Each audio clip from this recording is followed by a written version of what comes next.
Hello students, स्वागत है आपका हमारे यूट्यूब चैनल पे। आज हम फिजिक्स का एक चैप्टर क्लास 10th का लाइट चैप्टर के बारे में बात करने जा रहे हैं। तो सबसे पहले हम लोग जानेंगे कि लाइट किसको कहते हैं। What is light? तो लाइट को हम लोग बोल सकते हैं कि it is a form of energy which gives us sensation of sight। ये भी बोल सकते हैं कि लाइट एक इलेक्ट्रोमैग्नेटिक वेव है। Light is a form of energy which propagates as electromagnetic waves. कहने का मतलब कि लाइट को wave nature as well as particle nature दोनों में माना गया है। लाइट ड्यूअल नेचर में बोला जाता है कि लाइट जो है पार्टिकल नेचर में भी चलता है और वेव नेचर में चलता है, मतलब वेव फॉर्म में भी चलता है और पार्टिकल थ्योरी में भी चलता है। जो पार्टिकल्स होता है उसको हम फोटोन पार्टिकल्स कहते हैं। जो पार्टिकल्स होता है उसको हम लोग फोटोन पार्टिकल्स कहते हैं, और जो वेव में चलता है उसको हम लोग बोलते हैं इलेक्ट्रोमैग्नेटिक वेव्स। लाइट एक इलेक्ट्रोमैग्नेटिक रेडिएशंस है। जो इलेक्ट्रोमैग्नेटिक वेव्स है, वेव थ्योरी हम लोग को जो दिए थे वो सर मैक्सवेल दिए थे। सर मैक्सवेल वेव थ्योरी दिए थे, और फोटोन का जो कंसेप्ट था क्वांटम थ्योरी सर आइंस्टाइन दिए थे क्वांटम थ्योरी को। तो मतलब माना जाता है कि लाइट जो है wave nature as well as particle nature दोनों में ट्रैवल करता है, मतलब ड्यूअल नेचर है। लाइट जो है जो वेव जिस वेव में चलता है उस वेव्स को हम लोग बोलते हैं electromagnetic waves.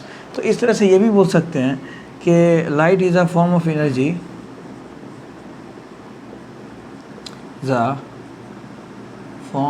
Energy which propagates as electromagnetic waves।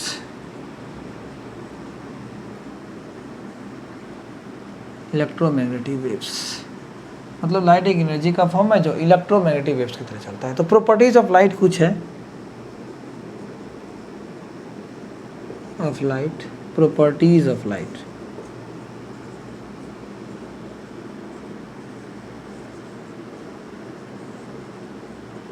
सबसे पहला ये लिख सकते हैं कि it is travelling in straight line. Light जो स्ट्रेट लाइन में ट्रैवल करता है, इसकी इस प्रॉपर्टी को हम लोग बोलते हैं rectilinear propagation of light. Rectilinear propagation of light. ठीक, ये लिख सकते हैं कि लाइट का जो स्पीड होता है, speed of light is maximum in vacuum about, इसका लगभग होता है 3 × 10⁸ मीटर पर सेकेंड होता है वैक्यूम में स्पीड। तीसरा लाइट का ये लिख सकते हैं कि it does not requires any medium for propagation. मतलब लाइट को प्रोपेगेट करने के लिए किसी मीडियम की ज़रूरत नहीं है। मतलब लाइट बिना मीडियम का मतलब क्या कि जैसे हवा, पानी, हनी, ऑयल, ये सब अलग मीडियम। मतलब डेंसिटी ऑब्जेक्ट का चेंज होता है तो मीडियम चेंज हो जाता है। जैसे कि साउंड को प्रोपेगेट होने के लिए मीडियम की ज़रूरत है। बिना मीडियम का साउंड ट्रेवल्स नहीं होगा। जैसे कि हम बोल रहे हैं तो मेरी आवाज़ जाएगी, आपके कान तक जा रही है, किसी भी आदमी के कान तक जा रहा है, तो आवाज़ को जो पहुंचाने वाला है वो एयर पार्टिकल्स है। एयर एक मीडियम है, जो आवाज़ जो है उस मीडियम के थ्रू उसके कान तक जा रहा है। एयर के जो पार्टिकल्स है वो वाइब्रेट हो रहे हैं, और ये भी एक वेव के फॉर्म में जो साउंड है, साउंड वेव्स है, वेव के फॉर्म में जो है साउंड एनर्जी का फॉर्म है, वेव्स के फॉर्म में जा रहा है, वेव की तरह प्रोपेगेट करता है। इस तरह से लाइट एक एनर्जी का फॉर्म है, साउंड भी एनर्जी का फॉर्म है। ठीक है, तो साउंड को प्रोपेगेट होने के लिए मीडियम की ज़रूरत पड़ती है, बट लाइट को प्रोपेगेट होने के लिए मीडियम की कोई ज़रूरत नहीं पड़ती है। सोच लीजिए, लाइट सन से यहाँ तक आ रहा है 8 मिनट 20 सेकेंड में।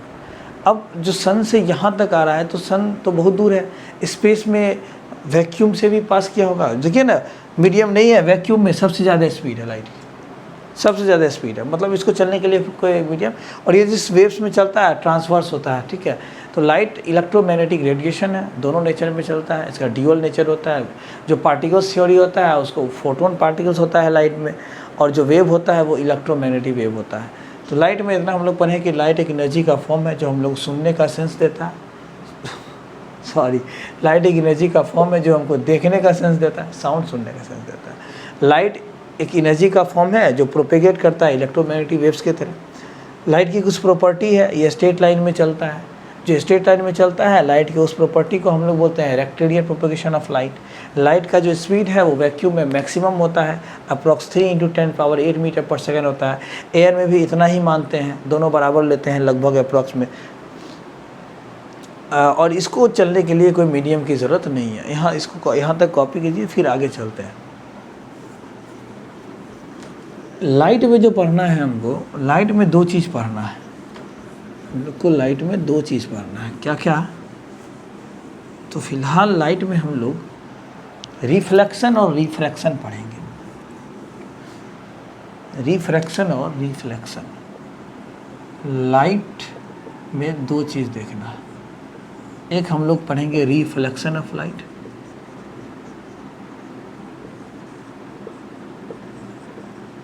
दूसरा रिफ्रैक्शन ऑफ लाइट। हम लोग अगर किसी ऑब्जेक्ट को देख पाते हैं, किसी भी ऑब्जेक्ट को देख पाते हैं, तो वो लाइट की वजह से देख पाते हैं। लाइट या तो रिफ्लेक्शन के कारण देखेंगे या रिफ्रैक्शन के कारण देखेंगे। जो रिफ्लेक्शन होता है आपका, वो जो होता है ओपेक सब्सटेंस में होगा, ओपेक में, और रिफ्रैक्शन ट्रांसपेरेंट में या ट्रांसलूसेंट में। मतलब लाइट रेज पार हो जाए, लाइट रेज अगर पार हो जाए तो उसको रिफ्रैक्शन बोलते हैं।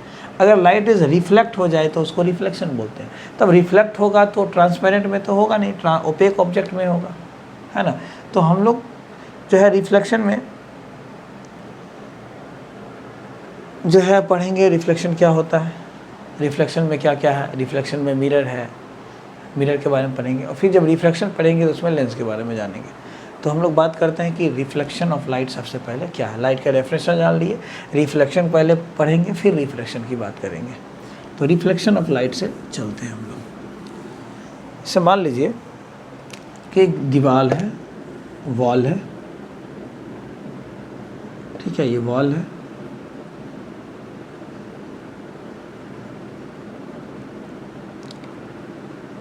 आपके हाथ में एक गेंद है, बॉल है, ठीक है, ये गेंद है, बॉल। आप इसको थ्रो कीजिए दीवार पे। अगर आप बॉल को इस तरह से थ्रो कीजिएगा तो दीवार को बढ़ा देंगे, तो बॉल को जब इस तरह से फेंकिया गया तो ऑब्वियस है कि बॉल यहाँ टकराने के बाद दीवार तोड़ देगा, तोड़ेगा दीवार? दीवार नहीं तोड़ेगा। बॉल फेंकेंगे, यहाँ टकराने के बाद बॉल किधर आएगा? दीवार के पार तो जाएगा नहीं, टकरा के वापस इधर भेजेगा बॉल को, गेंद को। मतलब क्या कि अगर गेंद को दीवार पे इस कॉर्नर से यहाँ पे मारते हैं तो टकरा के यहाँ आएगा, ठीक। मतलब ये एरो है कि फेंके हैं इधर से। मान लीजिए कि आप इधर से ऐसे मारिएगा तो बॉल टकरा के उधर जाएगा, ठीक। चाहे इधर से फेंकिए तो इधर आएगा, इधर से फेंकिए तो उधर जाएगा। क्या होगा जब सीधा सीधी आप गेंद को यहाँ ला के मारे, यहाँ से थ्रो किए, ऐसे थ्रो किए, एक्सपर्ट थे कैच लेने में लेकिन नहीं ले पाए, छूट गया। कहाँ लगेगा? यहाँ एकदम। मान लीजिए ले लिए कैच तो कोई बात नहीं। तो जब बॉल को हम सीधा मारेंगे इस तरह से, तो बॉल टकरा के जिस पास से गया, जिस पास से बॉल जाएगा उसी पास से वापस आ जाएगा।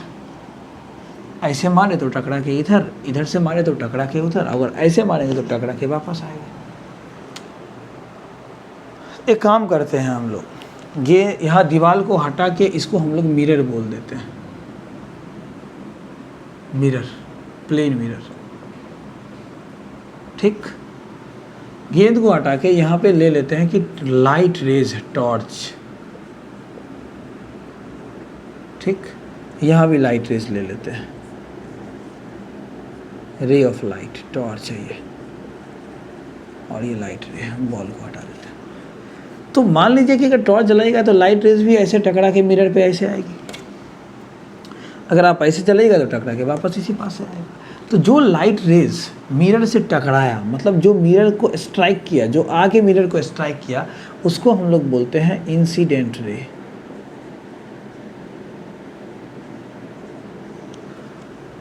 Incident ray. जो टकरा के वापस भागा उसको बोलते हैं रिफ्लेक्टेड रे। और जो इस पास से मारा ना सीधा जाके, इसको हम लोग बोलते हैं नॉर्मल। नॉर्मल का मतलब होता है परपेंडिकुलर। परपेंडिकुलर का मतलब होता है 90 डिग्री। जैसे कि इस पे देखिए, अगर हम बोले कि इस सरफेस पे आप, ये प्लेन मिरर है, इस सरफेस पे नॉर्मल ड्रॉ कीजिए, तो नॉर्मल ड्रॉ कीजिएगा ऐसे, क्योंकि ये 90 डिग्री बनाना चाहिए, इधर भी और इधर भी। ये आपका नॉर्मल है। नॉर्मल का मतलब परपेंडिकुलर टू द सरफेस, ये perpendicular to the surface.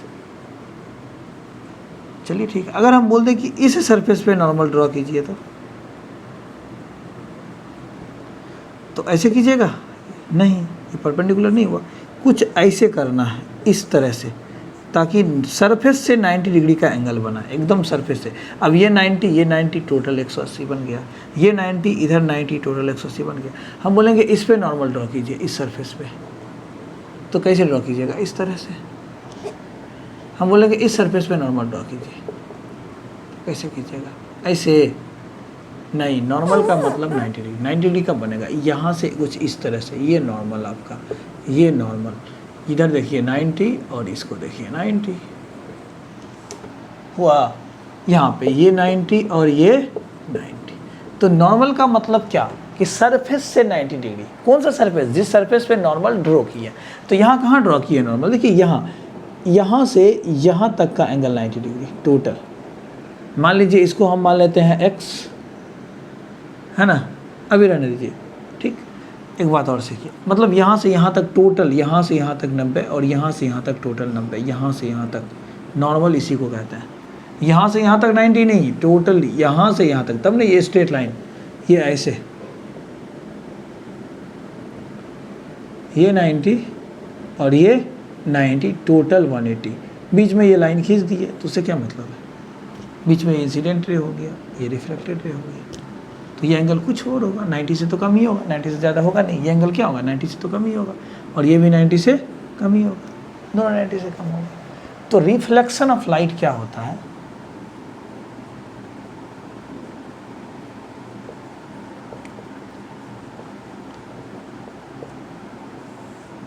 The bouncing back of light from the same medium, बोलिए, या the bouncing back of light after striking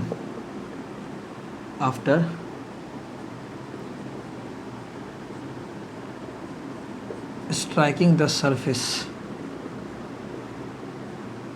is known as reflection of light.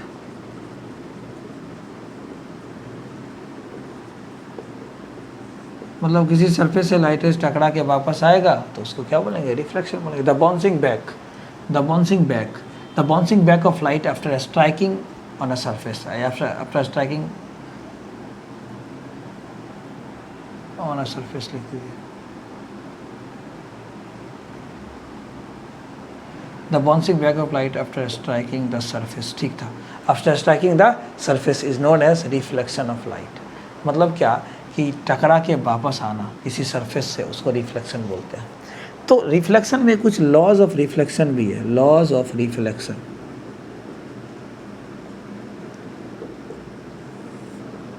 दो law है। First law क्या कहता है कि angle of incidence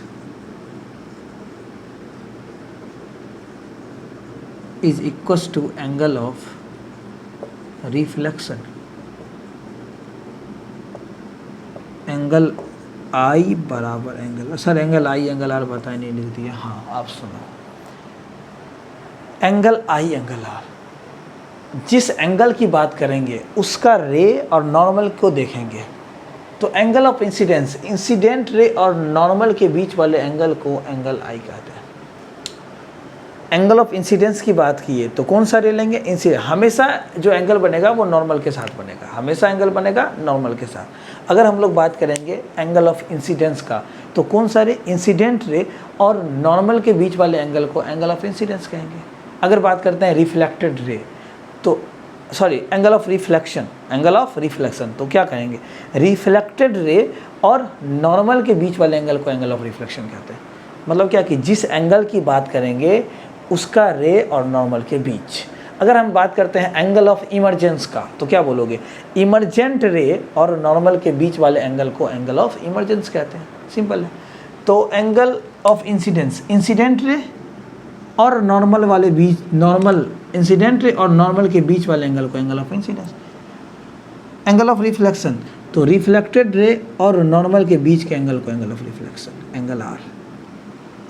angle I angle of incidence, angle R angle of reflection. तो ये फर्स्ट लॉ है, ये फर्स्ट लॉ है। सेकेंड लॉ क्या कहता है? सेकेंड लॉ कहता है कि incident ray reflected ray and normal at the point of incidence they all lie on the same plane, on the same plane। सुनो ध्यान से, सेकेंड लॉ क्या कहता है कि इंसिडेंट रे, यहाँ समझाते हैं इस पे, ये रफ के लिए लगाया ही गया है। देखो इंसिडेंट रे, जैसे मान लीजिए मिरर है, ठीक, इससे मतलब इंसिडेंट रे आया, इंसिडेंट रे जहाँ आया वहीं इंसिडेंट का पॉइंट ख़त्म हुआ। तो incident ray point of incidence ये जहाँ पे इंसिडेंस खत्म हुआ, इंसिडेंट रे अब टकरा के भागा, reflected ray, incident ray i r, reflected ray r r, triple r नहीं, r r r r r नहीं, r r, reflected ray, incident ray, reflected ray and normal. Normal कहाँ? इसी पे नॉर्मल। तो बोला incident ray, reflected ray and normal at the point of incidence, जहाँ incidence आया था। जैसे मान लीजिए पहले लिए तो इंसिडेंट रे ये और पॉइंट ऑफ इंसिडेंस ये, तो incident ray, reflected ray and normal at the point of incidence का पॉइंट यही था ना। They all line the same plane, एक ही प्लेन में आएगा। प्लेन का मतलब क्या? इस प्लेन में आएगा, एक ही प्लेन, ये जो प्लेन बोर्ड है इसी प्लेन में आएगा। यही बोलना चाह रहा है second law. Incident ray, reflected ray and normal at the point of incidence they all line on the same plane. ठीक, इसको पॉज करके उतार लीजिए, कॉपी कर लीजिए, छाप लीजिए। ठीक, ओके, आगे चलते हैं हम लोग। अब जो हम लोग पढ़ेंगे प्लेन मिरर के बारे में पढ़ेंगे कि प्लेन मिरर क्या है। प्लेन मिरर क्या है? तो सबसे पहले प्लेन मिरर जो हम लोग के घर में रहता है, जिसमें हम लोग अपना चेहरा देखते हैं, प्लेन मिरर। तो कैरेक्टरिस्टिक्स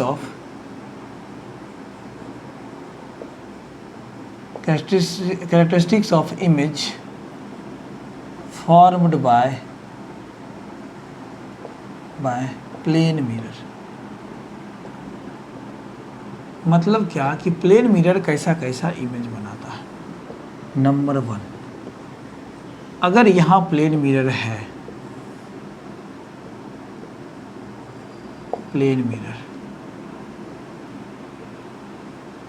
क्लियर है? अगर यहाँ प्लेन मिरर है तो इसका पहला प्रॉपर्टी क्या है कि अगर आप प्लेन मिरर से, ये आप हैं, पैर की तरह लग रहा है ना, नहीं,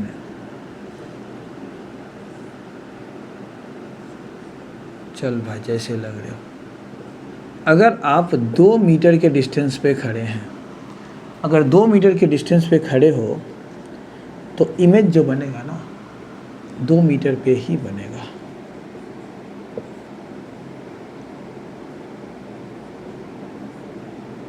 जैसे थे वैसा ही बनेगा, 2 मीटर 2 मीटर। मतलब क्या कि distance of object is equals to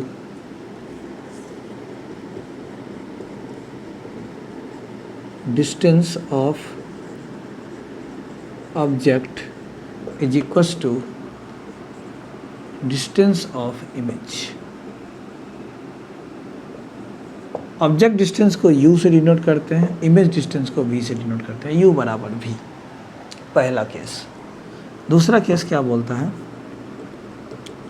कि height of image, sorry height of object is equals to height of image.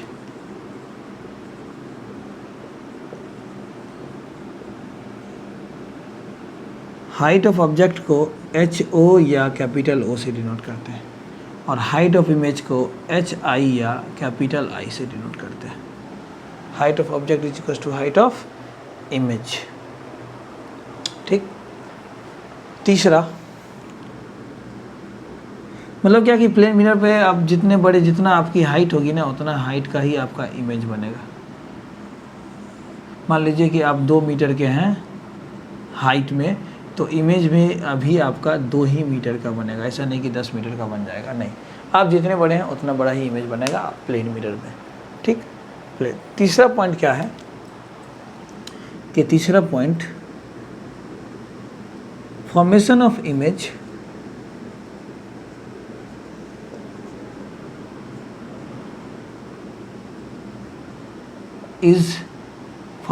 Image is laterally inverted. लिख लीजिए, बोल भी रहे हैं साथ साथ, लेटरली इन्वर्टेड। मतलब लेटरली इन्वर्टेड का मतलब क्या कि जो आपका लेफ्ट हैंड है वो राइट में दिखेगा, राइट हैंड में जो है वो लेफ्ट में दिखेगा। मतलब लेफ्ट का सारा सामान राइट में, राइट का लेफ्ट में, यही होता है लेटरली इन्वर्टेड। एक होता है रियल एंड इन्वर्टेड, लेकिन ये क्या है, लेटरली इन्वर्टेड है। रियल एंड इन्वर्टेड हम लोग पढ़ेंगे कनकेव मिरर में। Formation of image is laterally inverted. चौथा है फॉर्मेशन ऑफ इमेज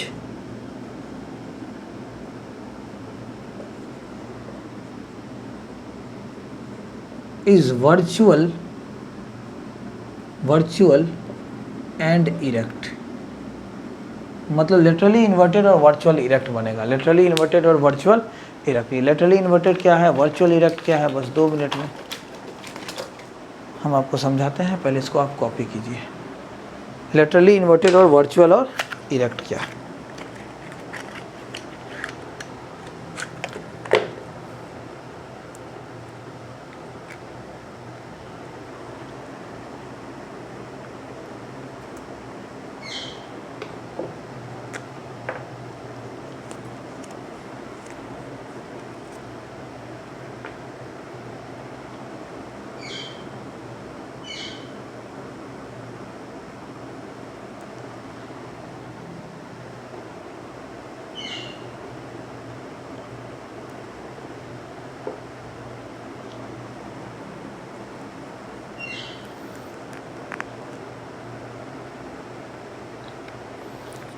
वर्चुअल और इरेक्ट।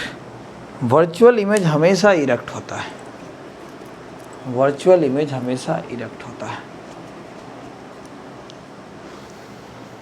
ठीक है, इसको इरेज करते हैं। हाँ, एक पॉइंट इसमें आप और लिख सकते हैं कि मिनिमम लेंथ क्या होना चाहिए प्लेन मिरर का। मिनिमम लेंथ क्या होना चाहिए प्लेन मिरर का, सॉरी मिनिमम लेंथ क्या होना चाहिए किसी भी, हाँ ठीक है, 5वां पॉइंट कि मिनिमम लेंथ क्या होना चाहिए प्लेन मिरर का कि एक ऑब्जेक्ट को पूरा एक ऑब्जेक्ट का इमेज उसमें आ जाए। जैसे मान लीजिए कितना छोटा मिरर रखे कि मेरा पूरा इमेज उसमें आ जाए। Minimum length of a plane mirror क्या होना चाहिए? तो जैसे मान लीजिए कि 2 से 4 सेंटीमीटर का ऑब्जेक्ट है, तो मिनिमम लेंथ क्या होना चाहिए? तो 2 सेंटीमीटर का मिरर होना चाहिए, मतलब ट्वाइस होता है। क्या होता है? ट्वाइस होता है। जिसको ऐसे लिख सकते हैं, क्वेश्चन ये अराइज होता है, what will be the minimum length of an object to get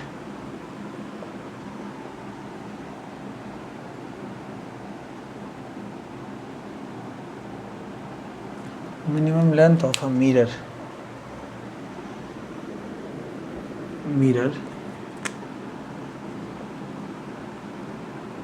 to get full image of an object।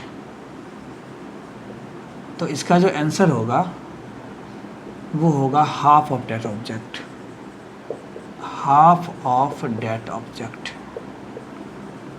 मतलब क्या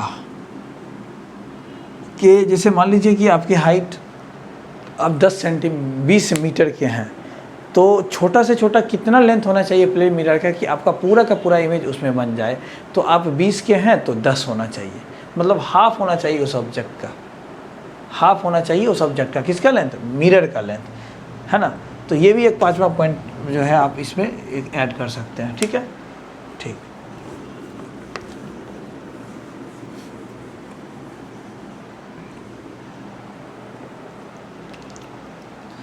वर्चुअल इमेज की बात, लेटरली इन्वर्टेड तो समझ गए, जो लेफ्ट में वाला है वो राइट में, राइट वाला वो लेफ्ट में। वर्चुअल इरेक्ट का मतलब क्या कि इसे मान लीजिए कि एक प्लेन मिरर है आपके पास, एक प्लेन मिरर है,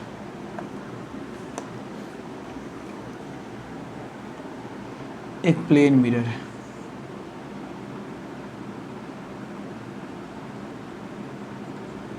एक पॉइंट साइज ऑब्जेक्ट,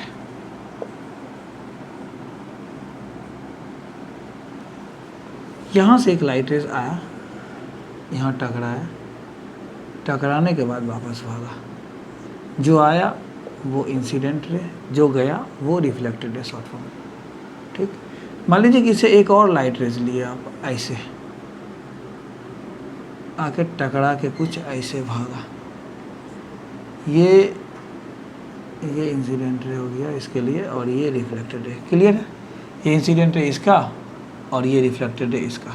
मतलब एक लाइट रेज लिए ऐसे जो टकरा के ऐसे गया, एक लाइट रेज लिए ऐसे जो टकरा के ऐसे गया। नॉर्मल दोनों पे होगा, नॉर्मल यहाँ भी होगा, यहाँ भी होल्ड करेगा एंगल आई बराबर एंगल आर, एंगल आई बराबर एंगल आर, एंगल आई बराबर एंगल आर, यहाँ भी एंगल आई बराबर एंगल आर, यहाँ भी। ठीक है, फर्स्ट लॉ ऑफ रिफ्लेक्शन, लेकिन वो चीज़ हम नहीं कर रहे हैं यहाँ पे। ठीक, तो एक बात बताइए, इमेज वहीं बनेगा जहाँ पे रिफ्लेक्टेड लाइट रेज आपस में मीट करेगा। इमेज का फॉर्मेशन वहीं होगा जहाँ पे रिफ्लेक्टेड लाइट रेज आपस में मीट करेगा। रिफ्लेक्टेड, ध्यान देना, टकरा के जाने वाला, यहाँ तो मीट कर रहा है, लेकिन एक तो रिफ्लेक्टेड रे और एक इंसिडेंट रे, यहाँ इमेज नहीं बनेगा। दोनों रिफ्लेक्टेड होना चाहिए। ये लाइट रेज रिफ्लेक्टेड है और ये लाइट रेज रिफ्लेक्टेड है, ये दोनों जहाँ पे मिलेगा, जहाँ पे इंटरसेक्ट करेगा, वहीं पे इमेज का फॉर्मेशन होगा। ये दोनों कभी इंटरसेक्ट तो करेगा नहीं। देखिए, जैसे जैसे दूर जाएगा दोनों के बीच का डिस्टेंस बढ़ता जाएगा, मतलब ये डाइवर्जेंट लाइट रेज, डाइवर्ज हो गया। क्या हो गया? डाइवर्ज हो गया। ये नहीं मिलेगा तो क्या इमेज नहीं बनेगा? बनेगा। जब हम इस रिफ्लेक्टेड रे को, हम सोच रहे हैं कि आगे बढ़ के नहीं मिला तो कहीं पीछे मिल के आया होगा, यही तो। इस रे को जब पीछे बढ़ा के हम लोग ऑब्जर्व किए, तो जब पीछे बढ़ाए तो देखिए यहाँ पे ये मिल के आया है, दोनों मिल के निकला, चोर पकड़ा गया, मतलब यहाँ से मिल के दोनों गया था। तो ये हम लोग बढ़ाए ना, ये virtual intersection of light rays हुआ, virtual intersection of light rays. खुद मिल जाता तो रियली में मिलता, रियल मिलता, जब इधर मिल जाता तो रियली, तो उसको रियल इमेज बोलते हैं। जो virtual intersection of light raise से बनेगा उसको हम लोग वर्चुअल इमेज बोलेंगे। झूठ का मतलब कहीं से मिल के आया होगा, ये जानते हैं हम लोग। तो अगर मान लीजिए कि ये ऑब्जेक्ट है तो यहाँ पे इमेज बनेगा, अगर ये ऑब्जेक्ट 4 मीटर के डिस्टेंस पे यहाँ रहता तो यहाँ से ये भी 4 मीटर पे बना होगा। इसी को बोलते हैं virtual image. Formation of image लिख सकते हैं, formation of image by virtual intersection of light raise.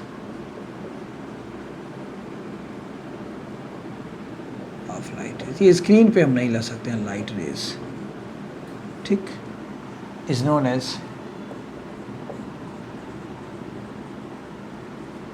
Virtual image. एक तरह से बोल सकते हैं ये भी डेफिनेशन, ठीक है। Formation of image by virtual intersection of light raise, मतलब यहाँ पे इमेज का जो फॉर्मेशन हो रहा है वो virtual intersection of light raise से हो रहा है, रियली में मीट नहीं कर रहा है। रियल में कब मिलता है, ध्यान दीजिए, जैसे यहाँ पे मान लीजिए कि एक कनकेव मिरर लिए, ये कौन सा मिरर लिए हम लोग, कनकेव मिरर लिए, तो ये आपका प्रिंसिपल एक्सिस,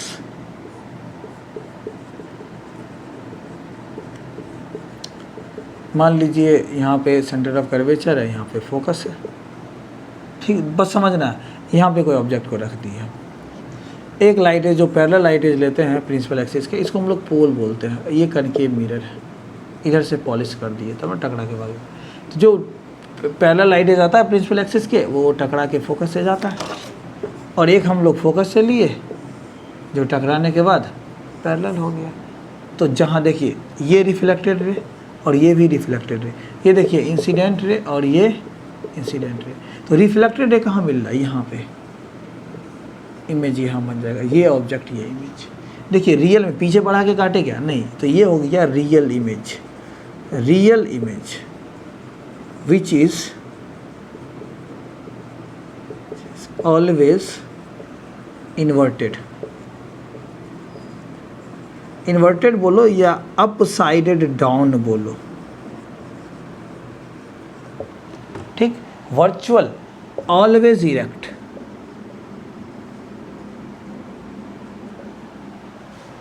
सो लिख लीजिए कॉपी करके, कॉपी कर लीजिए पॉज करके, ठीक। मतलब क्या कि जब हम लोग पीछे बढ़ा के मिलाएंगे वर्चुअल इमेज, जब अपने आप मिल जाएगा उसको रियल इमेज, लेकिन मिलेगा कौन, हमेशा रिफ्लेक्टेड लाइट रेज मिलेगा, ध्यान देना। टकराने के बाद वाला जो लाइट रेज आएगा वो मिलेगा, और जहाँ पे मिलेगा वहीं इमेज बनेगा, जहाँ पे मिलेगा वहीं इमेज बनेगा, ठीक है। वर्चुअल रियल का कंसेप्ट खत्म।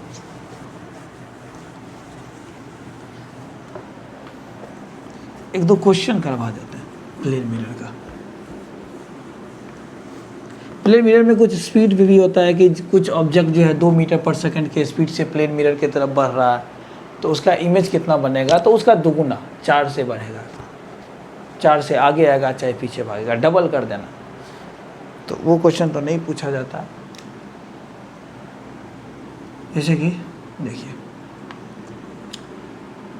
सिंपल सबसे छोटा क्वेश्चन ये, तो इस तरह का कि एक प्लेन मिरर है, फर्स्ट लॉ से प्लेन मिरर एकदम इजी, इंसिडेंट लाइट रेज, कैसे पता चलेगा कि इंसिडेंट है, जो एरो आ रहा है इंसिडेंट रे आई आर, टकरा के भागा, ये एरो से पता चलता है ये रिफ्लेक्टेड है, और यहाँ पे नॉर्मल, यहाँ पे नॉर्मल, ओ माय गॉड, हाँ ये इसको क्या ले ले, नॉर्मल ले ले। नॉर्मल हमेशा सरफेस से कितना एंगल बनाएगा, 90 डिग्री, ध्यान देना, मिला ही दीजिए, पूरा रहने दीजिए, ये आपका नॉर्मल हो गया, ठीक। नॉर्मल कितना का एंगल बनाएगा, 90 डिग्री एंगल बनाता है, किसके साथ, सरफेस के साथ, ठीक। ये तो ये एंगल हम लोग बोल रहे हैं अगर 30 डिग्री है तो ये एंगल क्या होगा, तो ये 30 है, तो यहाँ से यहाँ तक कितना होना चाहिए, 60, तो ये वाट प्लस 30 बराबर 60 नहीं 90 डिग्री होना चाहिए। ये मतलब यहाँ से ये पूरे को जोड़ने के बाद कितना एंगल होना चाहिए, यहाँ से यहाँ तक 90 होना चाहिए, ये 30 है तो ये कितना होगा, तो वाट बराबर 90 माइनस 30, 90 माइनस 30, तो ये आ जाएगा 60। जब ये 60 हो जाएगा तो ये तो एंगल आई है, तो ये तो एंगल आर है, तो ये भी 60, फर्स्ट लॉ ऑफ रिफ्लेक्शन से, एंगल आई बराबर एंगल आर, एंगल आई बराबर एंगल आर, तो ये जब 60 हो गया तो ये कितना होगा, ये तो ये 60 है और यहाँ से टोटल सरफेस तक 90 होना चाहिए, तो ये 60 है तो ये 30 डिग्री। मतलब क्या कि ये एंगल इसके बराबर होता है, हमेशा ध्यान दोगे, हमेशा ध्यान देना, ये इंसिडेंट, ये रिफ्लेक्टेड, ये नॉर्मल, ये एंगल इसके हमेशा बराबर होता है और ये एंगल इसके हमेशा बराबर, ये x है और ये y है, तो x बराबर y always, and angle I बराबर angle R, first law of reflection always. दूसरा क्वेश्चन कुछ ऐसे ले लेते हैं कि एक प्लेन मिरर है और उसके परपेंडिकुलर में एक और प्लेन मिरर रख दिए, ठीक। एक लाइट रेज ऐसे आया, इस पे टकराया, टकराने के बाद कुछ इधर गया, यहाँ टकराने के बाद फिर कुछ ऐसे भाग गया, कुछ ऐसे भागा, तो इस एंगल को हम बोल देते हैं कि ये 20 डिग्री है। तो फाइंड कीजिए कि ये एंगल क्या होगा। बनाइए पॉज करके। तो देखिए यहाँ पे नॉर्मल होगा और यहाँ भी नॉर्मल होगा, ये 20 है, यहाँ से यहाँ तक कितना होना चाहिए 90 डिग्री, तो ये 20 है तो ये कितना 70 डिग्री, जब ये 70 है तो ये भी 70, ऐसे ही बोल रहे हैं x बराबर y, मतलब ये 20 तो ये भी 20। अच्छा ये 90 है, तो यहाँ एक ट्रायंगल बन रहा है, ध्यान से देखिए, तो ये आपका 20, ये 90, तो ये कितना होगा, ये वाला, ये 9 2 11 110, ये 70, तो ये भी 70, क्योंकि sum of all angles of triangle कितना होना चाहिए 90 डिग्री, तो 9 2 11 110 हो जाएगा, ये 70 डिग्री हो जाएगा, 180, ठीक है ना। तो ये 70, तो ये भी 70 डिग्री, ठीक, ये 70 डिग्री। इसी तरह से है, एक दो क्वेश्चन और है, 1 मिनट।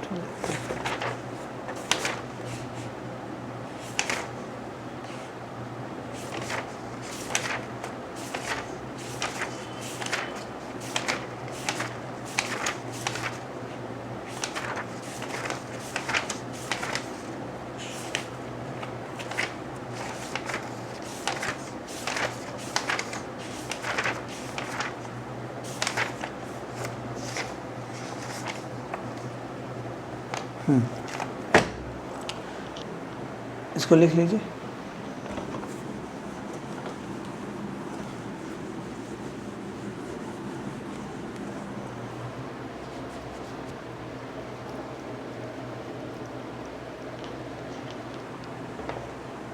क्वेश्चन है कि the angle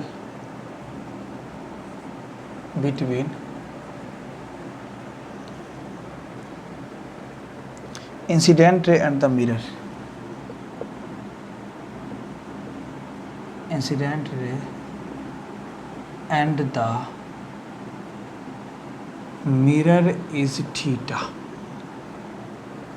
The total angle turned by the ray of light, the total angle turned by the ray of light is 80 degree. What is the value of theta? What is the value of theta? Theta का value क्या होगा, बनाइए pause करके। बोला क्या कि एक mirror है, ध्यान दीजिएगा सॉल्यूशन। बोला कि एक मिरर है, the angle between incident ray and the mirror, the angle between incident ray and the mirror is theta. मतलब इंसिडेंट रे, मान लीजिए कोई लाइट रेज लिए और ये आ रहा है, तो ये इंसिडेंट रे, और इंसिडेंट रे और मिरर के बीच का एंगल है थीटा। अब क्या बोल रहा है कि the total angle turn by the ray of light is 80 degree, total angle turn by the ray of light is 80 degree. अब देखिए जो ये लाइट रेज होगा टकराने के बाद भागेगा ऐसे, तो टोटल एंगल यहाँ से यहाँ तक का कितना बोला 80 degree. Turn by the ray of light, total angle turn by the ray of light, मतलब क्या कि लाइट एज आया और गया, मतलब लाइट एज इंसिडेंट हुआ फिर यही रिफ्लेक्ट किया, ठीक है, यही ना बोल रहा क्वेश्चन।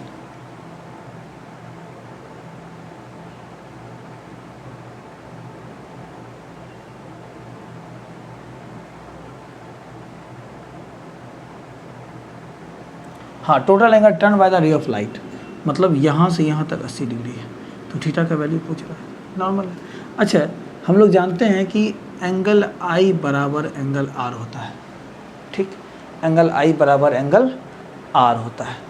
अच्छा, ये अगर 80 डिग्री है तो यहाँ पे नॉर्मल होगा बीच में, यहाँ से यहाँ तक टोटल 80 है, एंगल आई एंगल आर होता है, तो इंसिडेंट रे किसको बोलते हैं, एंगल ऑफ इंसिडेंस क्या होगा, यहाँ से एंगल इंसिडेंट रे और नॉर्मल के बीच वाले एंगल को एंगल ऑफ इंसिडेंस बोलते हैं, शुरू में बोले तो। एंगल ऑफ रिफ्लेक्शन किसको बोलेंगे, रिफ्लेक्टेड रे ये, और नॉर्मल के बीच वाले एंगल को एंगल ऑफ रिफ्लेक्शन बोलेंगे, एंगल आई बोलेंगे। तो एंगल आई बराबर एंगल आर होता है, ये टोटल 80 है तो ये 40 होगा, ये 40 होगा ऐसे।